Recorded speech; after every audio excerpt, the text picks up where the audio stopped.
Chilli powder అన్ని రకాల వంటలకు పచ్చళ్లకు సరైన chilli powder. No colour no chemicals.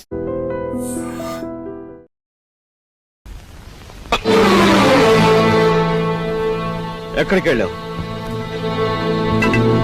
చెప్పు. ఏమిట్రా నువ్వు చేసిన పని చెప్పు. ఎక్కడికి వెళ్ళొస్తున్నావు చెప్పు. ఏమిట్రా నువ్వు చేసిన పని?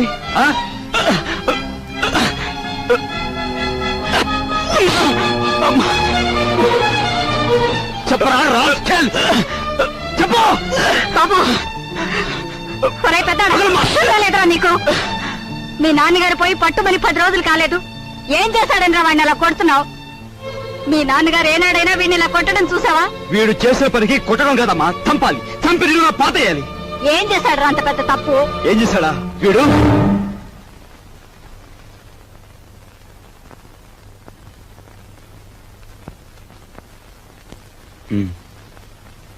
బాబు, వీడిని తమ్ముడురా. తప్పు చేస్తే శిక్షించాల్సిందే. కాకపోతే ఆ సమయంలో వీడిని తమ్ముడని మాత్రం గుర్తుంచుకుంటే చాలు. పత్రా.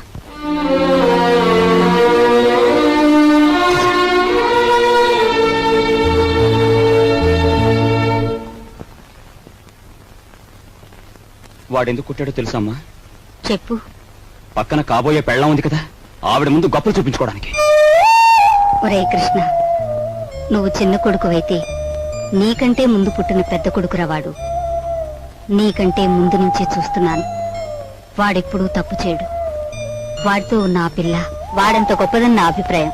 ఏం జరిగిందో తెలుసా అని వాడు నిన్ను చూసి వణికిపోయినప్పుడు నీ గురించి ఏ దుర్వార్త వినవలసి వస్తుందో అని భయపడ్డాను.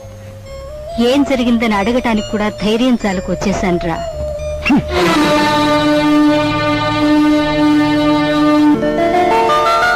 ఈమె నా చెల్లెలు ఇల్లు వదిలి వచ్చేసింది. మీ సేవా సాధనలో ఉందేమో. సారీ, ఇలాంటి అమ్మాయి ఎవరూ లేరు. వస్తానండి.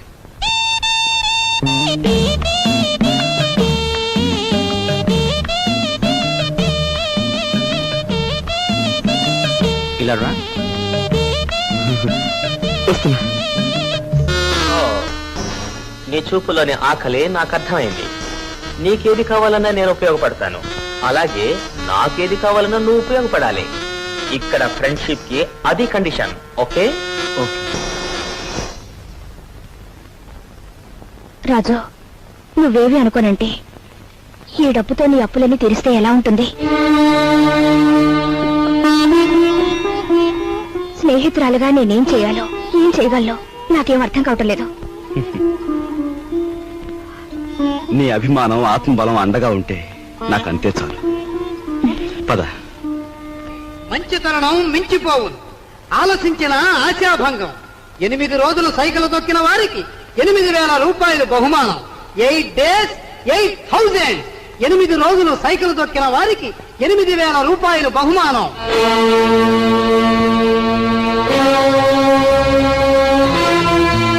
రాజు, అప్పులు తీర్చడానికి నువ్వు సైకిల్ తొక్కుతున్నావట. మనలాంటి కుటుంబాల్లో పుట్టి ఇలాంటి పనులు చేస్తే ఎంత పరువు తక్కువగా ఉంటుందో ఆలోచించు. నేను చాటుగానో సన్నాసి బుద్ధితోనో దొంగతనం చేస్తున్నాను అనుకో, లేదా కన్నవాళ్ళనే వెన్నుపోడు పొడుస్తున్నాను అనుకో, లేదా అప్పుల చేత పంచాయతీ జరిపించాను అనుకో, అప్పుడు నేను 10 మంది చేత చీ అనిపించుకునేవాడు అవుతాను. ఏమిటా నువ్వు మాట్లాడేది? మొన్నటికి మొన్న కుమ్మరాడి దగ్గర కూలిపిని కొప్పుకొని ఏంటి పరువు మీద పెద్ద బండ పడేస్తావు. ఇవాళ మీ నాన్న చచ్చిపోయాక ఆగు. ఇప్పుడు నువ్వేమిటి మాట్లాడింది? మా నాన్న చచ్చిపోయాడా? ఆ మాట నువ్వంటున్నావా? నువ్వు ఏమిట్రా అది? ఆవిడ అలా రెట్టిస్తున్నావు. మరి చూడమ్మా, నాయనమ్మా నాన్న చచ్చిపోయి అంటుంది, అత్తయ్య అంటుంది. అసలు అసలు నాన్న చచ్చిపోవడం ఏంటమ్మా? Non sense. నాన్న చచ్చిపోలేదు. నాన్న చచ్చిపోలేదు. మనందరం కలిసి ఆయన చంపేశాం. అవునమ్మా, నిర్దాక్షిణ్యంగా కాలు రాసి చంపేశాం. కొండంత మనిషిని చాదస్తుతో కొందరు, స్వార్థంతో కొందరు, ఇలా అందరూ కలిసి ఆయన చంపేశాం. ఏ చంపలేదా? ఒక్కసారి మీరందరూ గుండెల మీద చేతులు వేసుకుని ఆలోచించండి. ఆయన జీతం నెలకు 500 రూపాయలు, కేవలం 500 రూపాయలు. తాహతకు మించిన కోరికలు కోరి మనందరం కలిసి ఆయన చంపేశాం. He was successfully murdered by all his family members. నోరుంది కదా అని తప్పులు పడుతున్నారు. నేను చేస్తున్న ఈ పనిలో ఓ పవిత్రమైన ఆశయం ఉందే తప్ప ఇదేం పరువు పోయే పని కాదని నాకు బాగా తెలుసు. మీరు ఒప్పుకున్నా ఒప్పుకోకపోయినా ఈ పని నేను చేసి తీరు.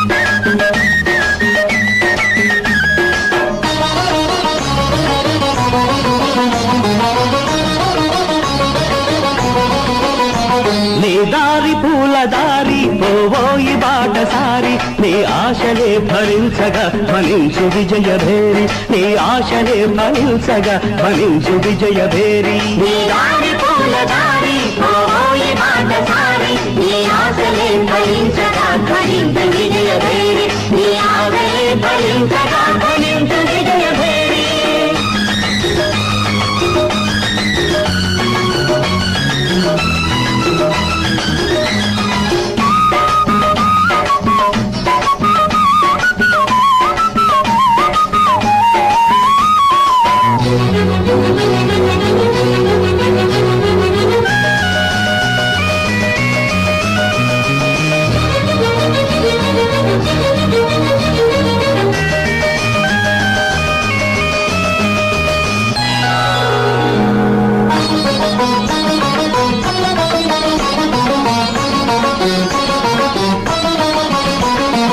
ఆశయాలు గురిగా సాహసాలు సిరిగా సాగాలి జైత్రరథం వడివడిగా మలుపులల్ని ఉన్నా గెలుపునేదిరన్నా సాధించు మనోరథం మనిషిగా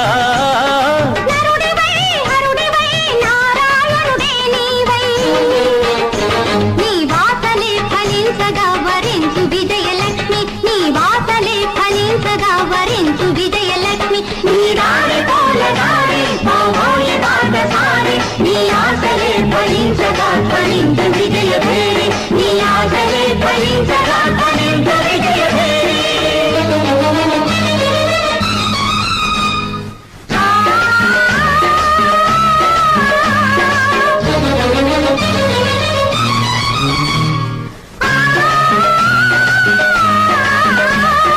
అయ్యప్ప స్వామియే శరణమయ్యప్ప అయ్యప్ప స్వామియే శరణమయ్యప్ప.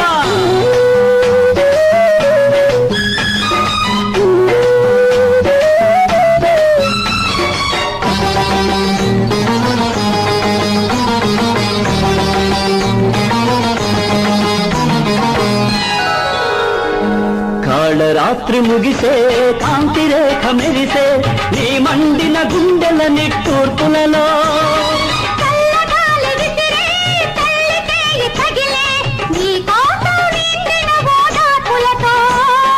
విజయమో విలయమో విధి విలాసమేదైనా నీ రక్తమే జ్వలించగా జయించు ఆత్మశక్తి నీ రక్తమే జ్వలించగా జయించు ఆత్మశక్తి నీ దారి పూల దారి పోవోయి బాటసారి నీ ఆశలే ఫలించగా ఫలించు విజయభేరి నీ ఆశలే ఫలించగా ఫలించు విజయభేరి.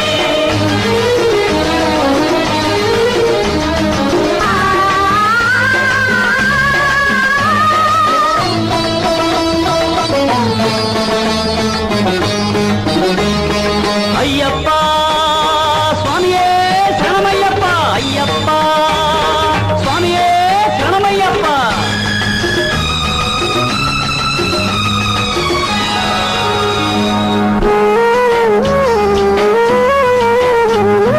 దిక్కులన్నీ కలిసే దైవమొకటి వెలసే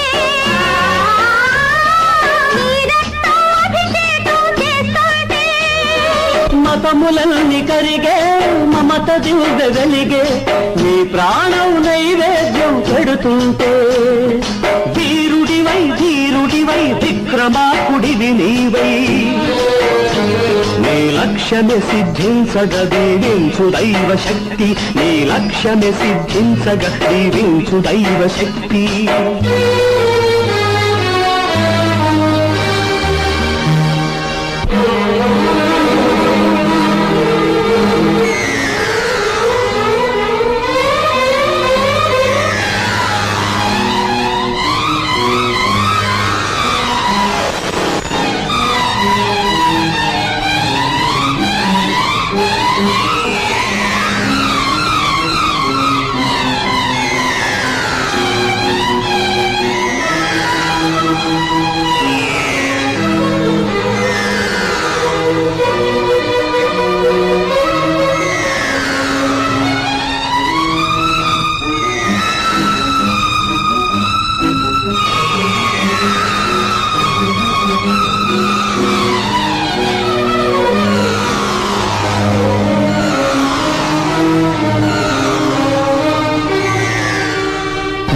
దారి పూలదారి పోవోయి బాటసారి నీ ఆశలే ఫలించగా ధ్వనించు విజయ భేరీ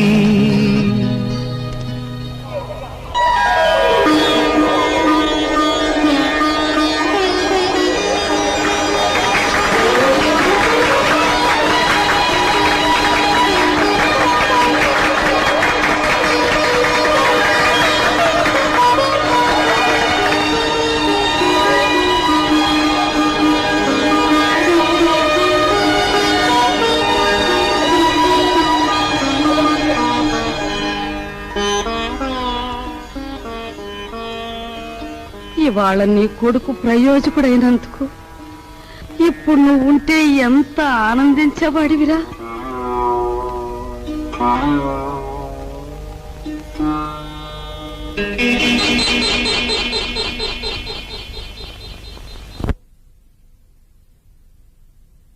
రాజుగాడి గదిలో దూరి డబ్బు కాచేద్దామంటే వాడు పడుకున్నాడో లేదో తెలియచావట్లేదు. పడుకున్నాడని దగ్గరికి వెళ్ళామనుకో వాడు బాంబుల పేర్లా పేల్తాడు. అసలు ఈ గొడవంతా దేనికి? నువ్వు మీ ముసల్దాన్ దగ్గరికి వెళ్ళి కుక్క పెట్టి ఒక ఏడిపేడు ఆవిడ కాచేసుకొచ్చి మనకిస్తుంది.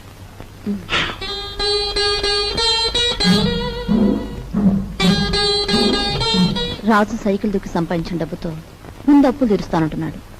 మమ్మల్ని మాత్రం ఆగమంటున్నాడు. వాడు సైకిల్ తొక్కుతానంటే మనం అందరం వాడిని కాదను.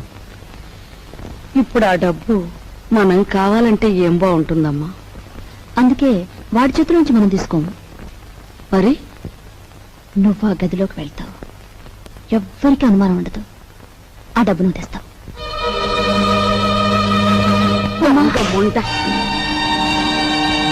వాడు పగలనక రాత్రనక కష్టపడి రక్తం ఓడ్చి సంపాదించిన డబ్బు దొంగిలించమంటావా? ఆలోచిస్తే నాకు ఇప్పుడు అర్థమవుతుంది. నా కొడుకు డబ్బు కూడా నువ్వే కాజేశావు. వాళ్ళు నువ్వే చంపేశావు.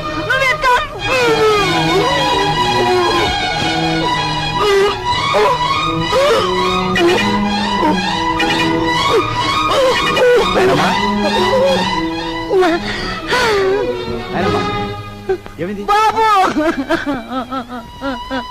ఏమైందమ్మా? ఎందుకు కేకలు పెట్టావు? ఏం లేదు బాబు, ఏదో పీడకలు వచ్చింది. మీ నాన్న గుర్తుకొచ్చాడయ్యా. సరే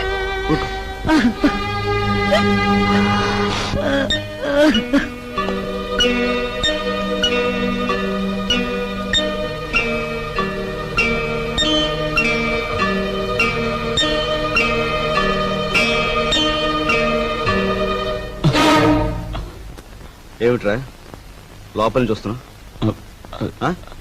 ఏమిటి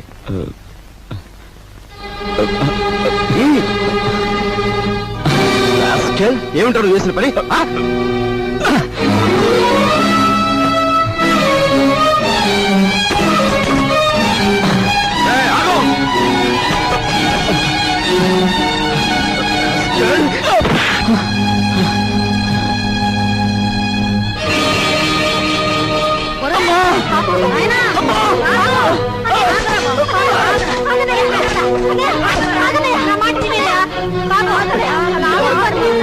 ఏం చేస్తా తప్పలేదమ్మా. అమ్మా వదలమ్మా, మీరు కూడా అమ్మా.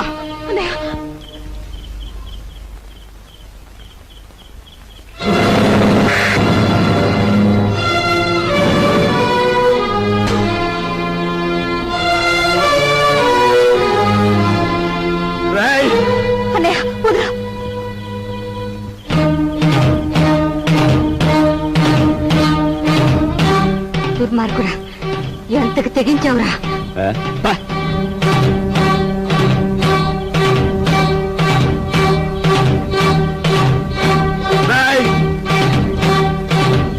తప్పు చేస్తే శిక్షించాల్సిందే. కాకపోతే ఆ సమయంలో వీడిని తమ్ముడని మాత్రం గుర్తుంచుకుంటే చాలు. తమ్ముడు ఎవడ్రా నీకు తమ్ముడు? ఒక సిగరెట్ వెలిగించినంతసేపు లేదు నీ పెద్దరికం,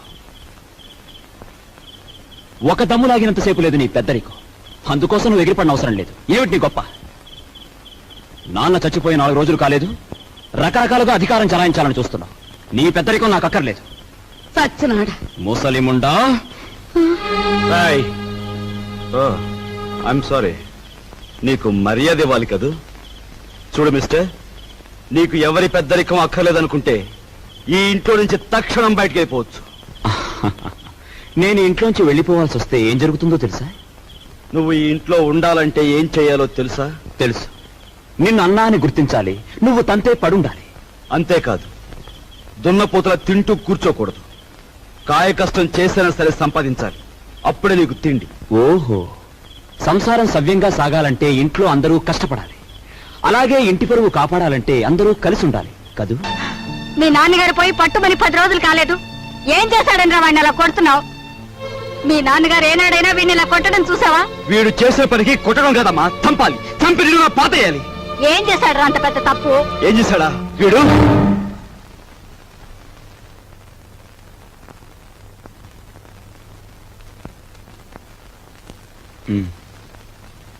బాబు,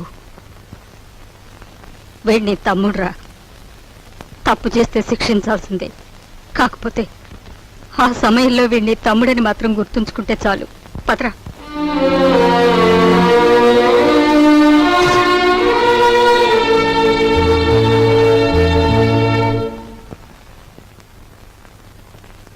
వాడెందుకు కుట్టాడో తెలుసమ్మా? చెప్పు. పక్కన కాబోయే పెళ్ళం ఉంది కదా, ఆవిడ ముందు గొప్పలు చూపించుకోవడానికి. ఒరే కృష్ణ, నువ్వు చిన్న కొడుకువైతే నీకంటే ముందు పుట్టిన పెద్ద కొడుకురా వాడు. నీకంటే ముందు నుంచి చూస్తున్నాను. వాడెప్పుడూ తప్పు చేయడు. వాడితో ఉన్న ఆ పిల్ల వాడంత గొప్పదని నా అభిప్రాయం. ఏం జరిగిందో తెలుసా అని వాడు నిన్ను చూసి ఉనికిపోయినప్పుడు నీ గురించి ఏ దుర్వార్త వినవలసి వస్తుందో అని భయపడ్డాను. ఏం జరిగిందని అడగటానికి కూడా ధైర్యం చాలకు వచ్చేశానురా.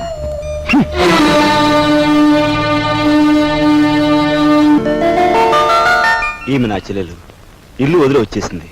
మీ సేవా సాధనలో ఉందేమో. సారీ, ఇలాంటి అమ్మాయి ఎవరూ లేరు. వస్తానండి.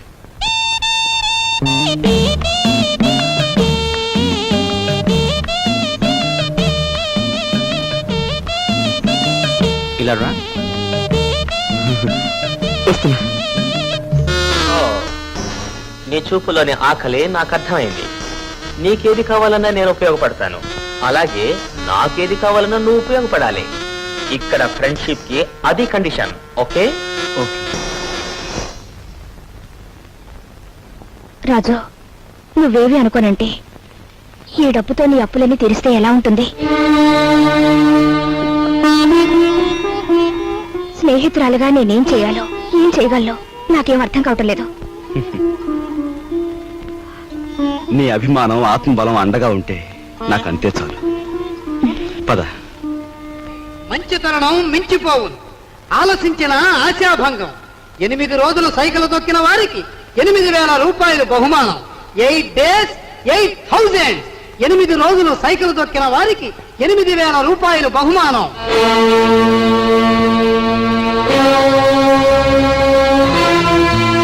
రాజు, అప్పులు తీర్చడానికి నువ్వు సైకిల్ తొక్కుతున్నావట. మనలాంటి కుటుంబాల్లో పుట్టి ఇలాంటి పనులు చేస్తే ఎంత పరువు తక్కువగా ఉంటుందో ఆలోచించు. నేను చాటుగానో సన్నాసి బుద్ధితోనో దొంగతనం చేస్తున్నాను అనుకో, లేదా కన్నవాళ్ళనే వెన్నుపోటు పొడుస్తున్నాను అనుకో, లేదా అప్పుల చేత పంచాయతీ జరిపించాను అనుకో, అప్పుడు నేను 10 మంది చేత చీ అనిపించుకునేవాడిని అవుతాను. ఏమిటా నువ్వు మాట్లాడేది? మొన్నటికి మొన్న కుమ్మరాడి దగ్గర కూలిపిని కొప్పుకొని ఈ ఇంటి పరువు మీద పెద్ద బండ పడేస్తావు. ఇవాళ మీ నాన్న చచ్చిపోయాక ఆగు, ఇప్పుడు నువ్వేమిటి మాట్లాడింది? మా నాన్న చచ్చిపోయాడా? ఆ మాట నువ్వంటున్నావా? నువ్వు ఏమిట్రా అది? ఆవిడ అలా రెట్టిస్తున్నావు. మరి చూడమ్మా, నాయనమ్మా నాన్న చచ్చిపోయి అంటుంది, అత్తయ్య అంటుంది. అసలు అసలు నాన్న చచ్చిపోవడం ఏంటమ్మా? Non sense. నాన్న చచ్చిపోలేదు. నో, నాన్న చచ్చిపోలేదు. మనందరం కలిసి ఆయన చంపేశాం. అవునమ్మా, నిర్దాక్షిణ్యంగా కాలు రాసి చంపేశాం. కొండంత మనిషిని చాదస్తుతో కొందరు, స్వార్థంతో కొందరు, ఇలా అందరూ కలిసి ఆయన చంపేశాం. ఏ చంపలేదా? ఒక్కసారి మీరందరూ గుండెల మీద చేతులు వేసుకుని ఆలోచించండి.